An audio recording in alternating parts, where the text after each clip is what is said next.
오늘 사연은 60대 은퇴한 부부의 이야기입니다. 30년 모은 전 재산 무려 4억 8천만 원을 가지고 천국 같은 생활을 꿈꾸며 태국으로 이민을 떠났습니다. 처음에는 무릉도원이었지만 불과 2년 반 만에 남은 건 빚더미뿐이었습니다. 이제 안타까운 이야기 시작합니다.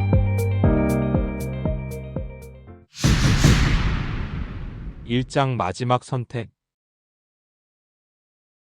대전 변두리의 낡은 빌라. 이곳이 김철수 씨 부부가 30년을 살아온 보금자리였습니다. 벽지는 누렇게 바래고 보일러는 고장나기 일쑤였지만 그래도 우리 집이었습니다. 하지만 이제 그 집마저 손에서 놓아야 할 때가 왔습니다. 여보, 정말 팔아야 할까요? 아내 영자 씨의 목소리에는 아쉬움이 묻어났습니다. 하지만 철수 씨의 마음은 이미 굳어 있었습니다. 변두리 작은 아파트 3억 5천만 원, 여기에 퇴직금 1억 3천만 원을 더해 총 4억 8천만 원. 이것이 그들이 노후를 위해 모을 수 있었던 전부였습니다. 김 씨 부부는 인터넷에서 본 글이 자꾸 머릿속을 맴돌고 있음을 느꼈습니다. 태국 치앙마이에서 한 달에 120만 원이면 충분히 살 수 있다는 어느 교민의 체험담이었습니다. 한국에서는 관리비와 공공요금만 해도 60만 원이 나가는데 그곳에서는 모든 생활비가 120만 원이라니. 철수 씨는 계산기를 두드렸습니다. 4억 8천만 원이면 적어도 30년은 버틸 수 있을 것 같았습니다. 집을 팔지 말고 주택연금으로 전환해서 사용하면 한 달에 100만 원은 나올 수 있었고 80만 원의 국민연금을 포함하면 오히려 돈이 남는다는 계산이 나왔습니다. 그래, 마지막 도전이다. 철수 씨는 중얼거렸습니다. 철수 씨는 68세, 아내는 65세, 이제 더 이상 젊지 않은 그들에게 남은 선택지는 많지 않았습니다. 한국에서는 매달 들어오는 연금으로는 생활이 빠듯했고 병원비는 계속 늘어만 갔습니다. 치앙마이 이민, 그것이 그들이 선택할 수 있는 마지막 희망이었습니다. 2장 한국에서의 팍팍한 현실. 매달 25일 국민연금 80만 원이 통장에 들어오는 날이었습니다. 하지만 기쁨도 잠시, 철수 씨는 한숨부터 나왔습니다. 관리비 60만 원, 병원비 50만 원, 각종 공과금 30만 원을 빼고 나면 매월 60만 원이 부족해서 은행에 넣어놓은 퇴직금에서 인출해서 사용했습니다. 그날도 영자 씨와 함께 마트에 갔습니다.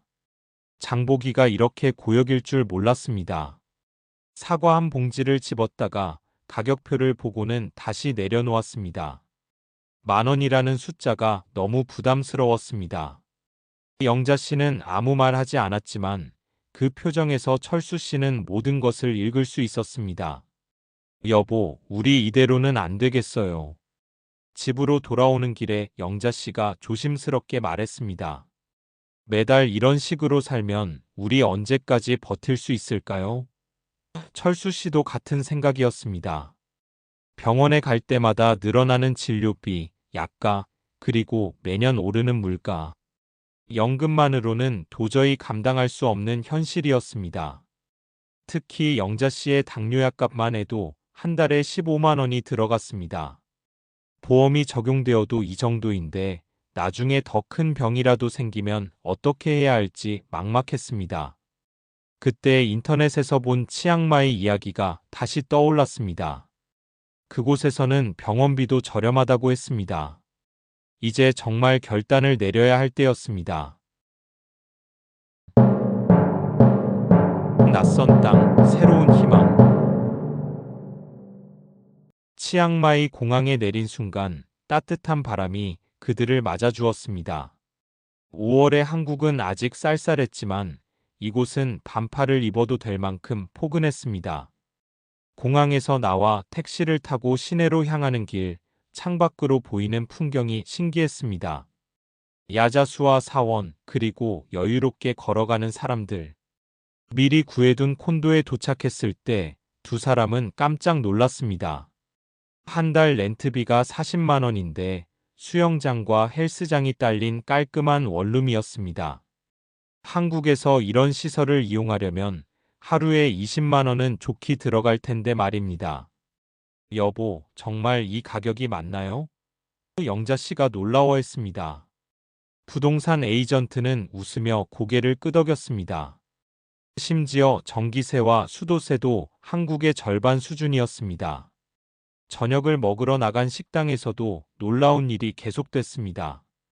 푸짐한 태국 요리 한 끼가 고작 3,000원 정도였습니다.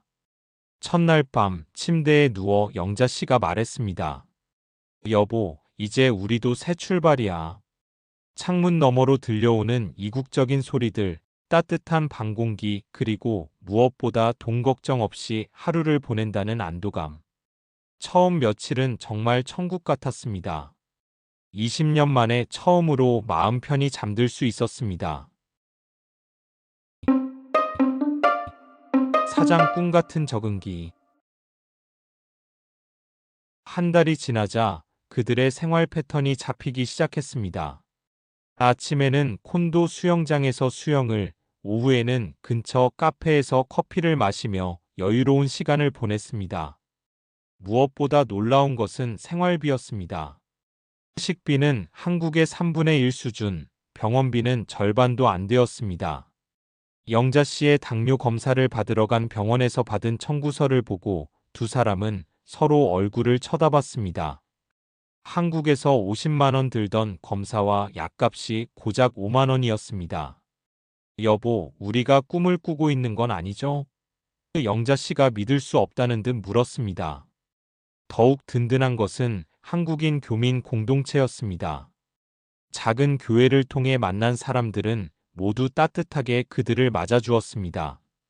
이미 5년 전부터 치앙마이에 살고 있다는 박 권사님은 생활 정보를 자세히 알려주었고 젊은 목사님은 정기적으로 안부를 물어주었습니다. 이제야 진짜 살 것 같네요. 교회 예배를 마치고 돌아오는 길에 철수 씨가 말했습니다. 한국에서는 매일이 생존이었다면 이곳에서는 매일이 휴가 같았습니다. 저녁마다 콘도 로비에서 다른 한국인들과 차를 마시며 이야기를 나누는 시간이 소중했습니다. 이게 바로 우리가 찾던 노후구나. 두 사람은 손을 맞잡고 웃었습니다. 오랜만에 찾은 진짜 웃음이었습니다. 5장 다시 고개 든 불안. 하지만 시간이 지나면서 마음 한구석에서는 불안이 자라나기 시작했습니다. 아무리 생활비가 저렴해도 매달 120만 원의 병원비와 기타 지출까지 합치면 200만 원이 필요했습니다. 국민연금 80만 원과 주택연금 100만 원이 들어오지만 180만 원으로는 부족해서 결국 매달 20만 원에서 40만 원씩을 더 사용하고 있었습니다. 여보, 우리 돈 계산해 봤어요? 어느 날 밤 영자 씨가 조심스럽게 꺼냈습니다. 철수 씨도 같은 걱정을 하고 있었습니다. 매달 20만 원씩 퇴직금을 까먹고 있는 상황이었습니다. 이대로 가면 20년도 못 버틸 것 같았습니다. 특히 최근 들어 병원비가 조금씩 늘고 있었습니다. 영자 씨의 당뇨가 조금 악화되어 약을 늘려야 했고 철수 씨도 혈압약을 추가로 복용하게 되었습니다. 처음에는 저렴했던 병원비지만 외국인이라는 이유로 점점 부담이 커져갔고 그래도 아직은 큰 부담은 아니지만 나이가 더 들면 어떻게 될지 걱정이었습니다. 그때 교회에서 만난 최 집사님이 다가왔습니다. 철수 형님, 요즘 고민이 있어 보이시네요. 철수 씨는 솔직하게 자신들의 상황을 털어놓았습니다. 최 집사님은 고개를 끄덕이며 들어주었습니다.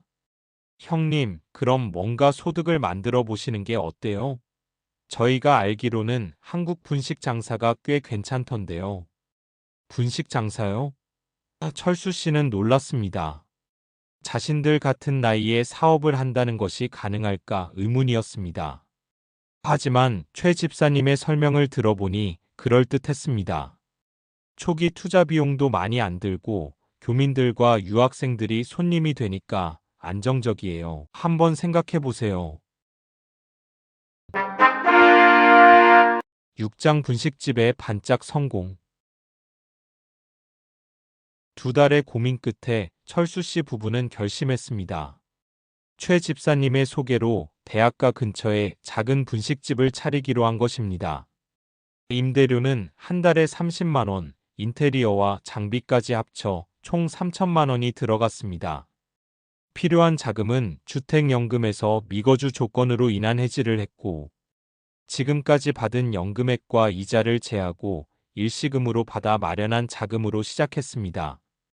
그래도 한국에 비하면 정말 저렴한 비용이었습니다. 메뉴는 간단했습니다. 떡볶이, 김밥, 튀김, 라면.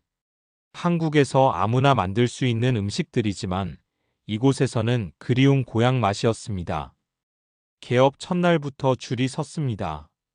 교민들은 물론이고 한국 음식을 그리워하던 유학생들까지 몰려왔습니다. 어머, 이 떡볶이 맛이 정말 한국 그대로네요. 손님들의 칭찬에 영자 씨의 얼굴이 환해졌습니다. 오랜만에 찾은 보람이었습니다. 철수 씨도 김밥을 말면서 콧노래를 흥얼거렸습니다. 한국에서는 느껴보지 못한 성취감이었습니다. 한 달 후 매출을 정산해 보니 놀라웠습니다. 순수익이 250만 원이 나온 것입니다. 생활비를 빼고도 50만 원 이상이 남았습니다. 철수 씨는 오랜만에 적금 통장을 만들었고 영자 씨에게는 작은 금반지를 선물해 주었습니다. 여보, 이제야 자리 잡은 것 같아요. 저녁에 가게 정리를 마치고 집으로 돌아가는 길 영자 씨가 만족스러워했습니다.